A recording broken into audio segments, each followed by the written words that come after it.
Après 504 jours retenus dans la bande de Gaza, Omer Shemtov prend dans ses bras ses parents. Il fait partie des 6 otages libérés par le Hamas ce samedi. Vous ne savez pas à quel point j'ai rêvé de vous. Tu es toute ma vie. Autre libération du jour, celle de l'otage Omer Wenkert, lorsque son visage apparaît à l'écran, retransmis en direct sur les chaînes de télévision israéliennes, ses proches exultent. J'ai vu son regard, il est calme, il sait qu'il va rentrer chez lui. Il sait qu'on l'attend. C'est un vrai héros, c'est mon héros. Mais avant de pouvoir rentrer chez eux, les otages sont tous transférés dans des hôpitaux par l'armée israélienne via hélicoptère et ambulance, salués dans la joie par la foule.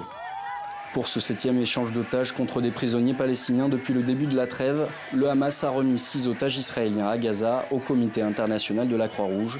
À l'exception de l'otage Hicham al-Saïd, remis à l'écart des caméras, les otages sont exhibés sur une scène, entourés de combattants cagoulés pour la remise de leur certificat de libération, sous l'œil de la population gazaoui. En retour, les autorités israéliennes doivent libérer 602 prisonniers palestiniens, dont 23 enfants et une femme. Certains proches des détenus se sont rassemblés devant l'hôpital européen de Khan Younes en attendant leur arrivée. Je ne sais pas comment je vais lui parler du martyre de son neveu, ou de notre maison qui a disparu, ou de notre bonheur que nous et ses enfants sommes sains et saufs. Mais le bonheur de le voir, de le regarder, de le voir vivant devant moi, sera indescriptible.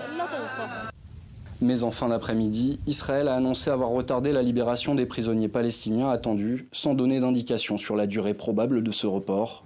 Une source officielle a indiqué que le Premier ministre Benyamin Netanyahou tiendra ce soir une consultation sécuritaire avant qu'une décision ne soit prise sur les prochaines étapes de l'accord de trêve avec le Hamas.